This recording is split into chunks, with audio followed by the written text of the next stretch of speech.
News now के studio में मैं स्मृति। आइए देखते हैं आज की खबरें।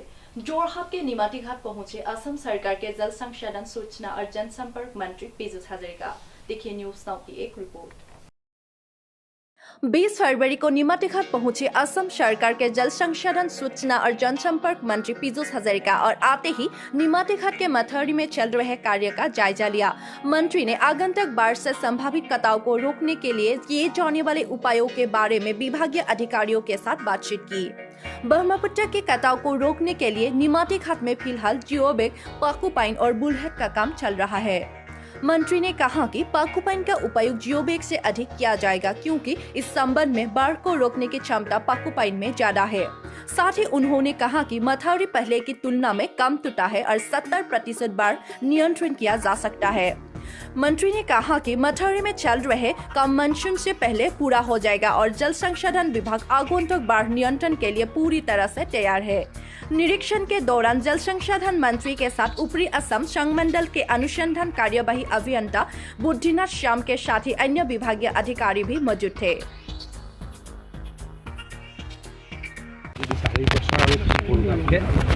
70% বানপানীটো কন্ট্ৰোল কৰিব পাৰোঁ। মই 100% প্ৰথম দিনাৰ পৰাই কোৱা নাই, কাৰণ প্ৰকৃতিৰ লগত মই 2004 চনৰ বানপানী দেখিছোঁ। 2004 চনৰ বানপানীয়ে কাকো মানা নাই, 1988 চনৰ বানপানীয়ে কাকো মানা নাই। তেনেকুৱা কেতিয়াবা যদি অঘটন নহয়, নৰ্মেল বানপানীত আমি 70%লৈকে আৰু 4 বছৰ কাম কৰি এবছৰহে হৈছে, আমি বানপানী কমাবলৈকে সক্ষম হ'ম বুলি ভাবোঁ। আৰু এটাটো মই কৈছোঁ, আৰু এটা যদি আমি যিকেইদিন বাৰিষা হয়, বাৰিষা যোৱা বছৰ খুব এক্টিভলি কাম কৰিছিলোঁ। যোৱাবাৰ কম্পেৰেটিভলি অলপ বৰষুণো কম আছিলে বুলি কয়, কিন্তু লাষ্টততো বহুত বৰষুণ হৈছিলে। কিন্তু এইবাৰো মই আকৌ কৈছোঁ, আমি যদি খুব ভালকৈ ষ্ট্ৰংলি কাম কৰোঁ, মথাউৰিসমূহ যদি বচাব পাৰোঁ, বানপানীটো কম, বানপানীৰ যিটো নৰ্মেল বানপানী তাতকৈ কম হ'ব লাগে। কাৰণ আগতে মই চাইছোঁ যে 2001 চনৰ পৰা 2020 চনলৈকে এভাৰেজত 40টা মথাউৰি ভাঙিছিল প্ৰত্যেক বছৰে। যোৱা বছৰ এটা মথাউৰি ভাঙিছে। কিমান কম নাই, মই তথাপিতো এইটো কাৰণে কিয় ক্ৰেডিট নলওঁ, যোৱা বছৰ বৰষুণ কম হোৱা বুলি মানুহে কৈ আছে, আমিও দেখিছোঁ। এইবাৰ আমাৰ এচিড টেষ্ট হ'ব, এইবাৰহে চেলেঞ্জিং হ'ব। এইবাৰ যদি বৰষুণ বেছি হয় কেইটা ৰাখিব পাৰোঁ।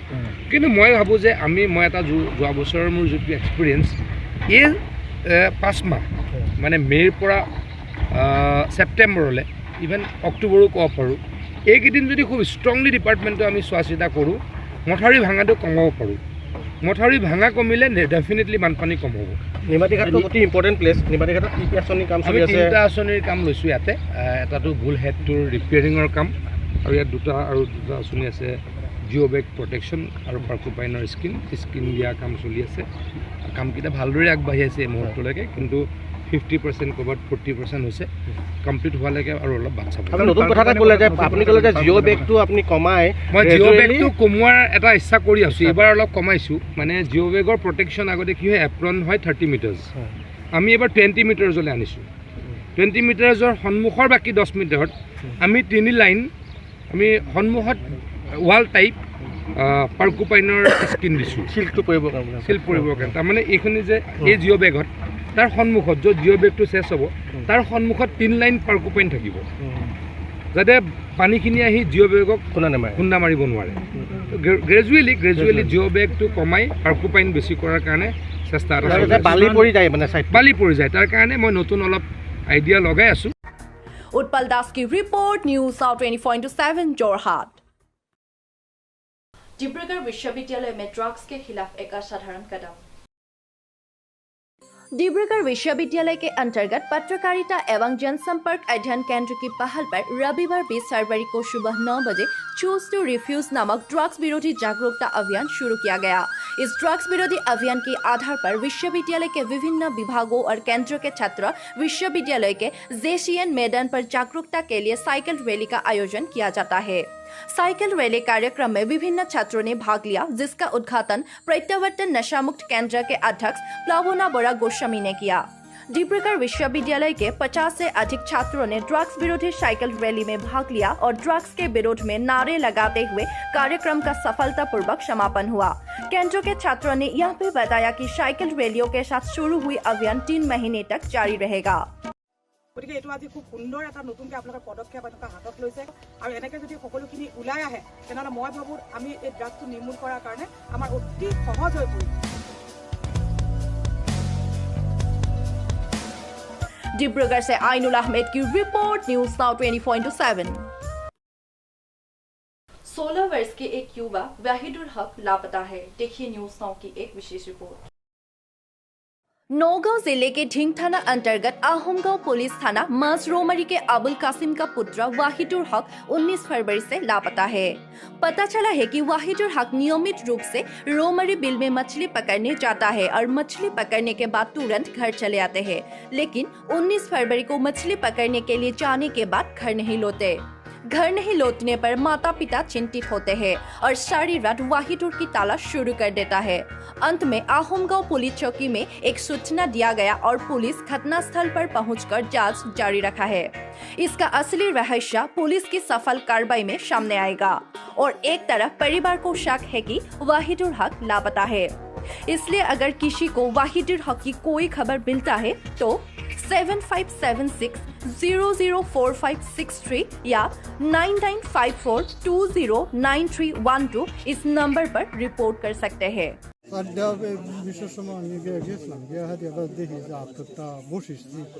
কি কৰি আছিল আপুনি যেতিয়া দেখা পাইছিল ল'ৰাটো? বৰশী বৈ আছিল। আমি দেখি আমাৰ ফাগাত আছে যে ফিচাৰি আছে যে খাওঁত দিয়া নজৰ টামিছে আপোনাক কিবা কৈছিল নেকি ল'ৰাজনে?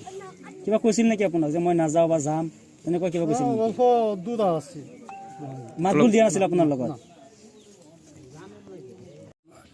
কাল বাকি মাস থেকে আছে ৰাত সাৰাদিন মাঝে মাঝে উল্টা পাল্টা দেখছি পাইলাম না। আপোনাৰ কি হয়? ল'ৰাজন কি হয় আপোনাৰ? কি হয় আপোনাৰ? আপোনাৰ ল'ৰা বয়স কিমান হ'ব? বয়স কিমান হ'ব? বয়স 15-16। কিবা কাজিয়া চলিছিল নেকি ঘৰত? না, কাজিয়াটা চলছে না, মাছ মাৰা গেছে। মাছ মাৰিবলৈ গৈছিলে? আপোনাৰ কি ভাবে ল'ৰাজন নিৰুদ্ধ হৈছে নে কোনোবাই লৈ গৈছে বুলি ভাবে নে অচেতন হৈ কৰবালৈ গুচি গৈছে? কৈছে তো দুটা দেখে লাও কচা মাছ উল্টা হারিয়া। এই বিষয়ে আপোনালোকে প্ৰশাসনক অৱগত কৰিছে নেকি?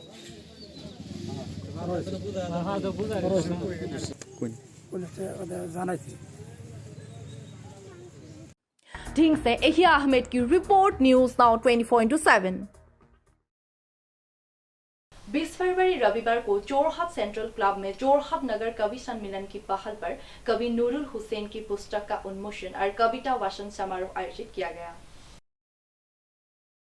20 फरवरी रविवार को जोरहाट सेंट्रल क्लब में जोरहाट नगर कवि सम्मेलन की पहल पर कवि नूरुल हुसैन की पुस्तक का उन्मोचन और कविता वाचन समारोह आयोजित किया गया।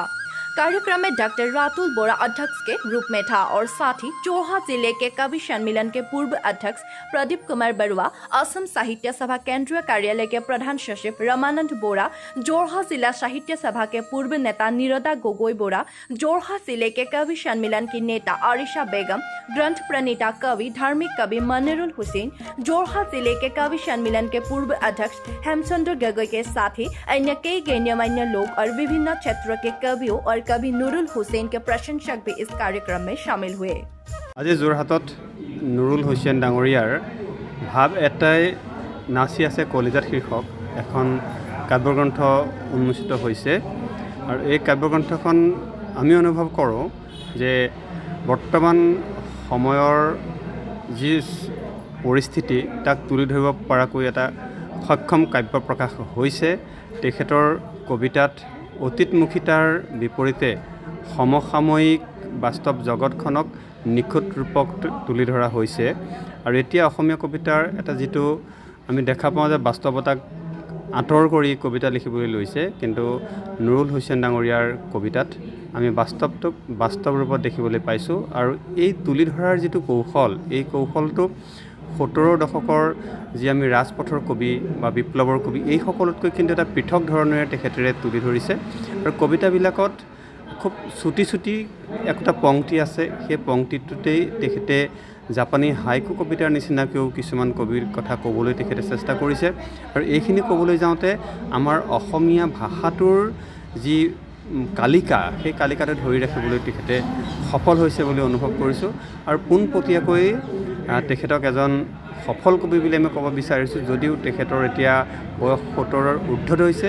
কিন্তু সমসাময়িক কবিসকলৰ ভিতৰত এটা শক্তিশালী কণ্ঠস্বৰ বুলি আমি অনুভৱ কৰিছোঁ ধন্যবাদ মোৰ আজি এখন কবিতা গ্ৰন্থ ভাৱ এটাই নাচিছে কলিজাত উন্মোচন কৰা হ'ল উন্মোচন কৰিলে বিশিষ্ট সাহিত্যিক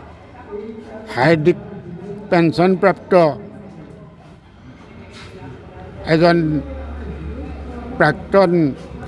এজন অৱসৰপ্ৰাপ্ত অধ্যাপক ডক্টৰ প্ৰদীপ কুমাৰ বৰুৱাই গ্ৰন্থখনত প্ৰায়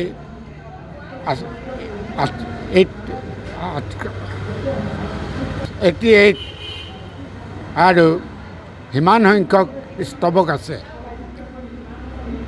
গ্ৰন্থখনত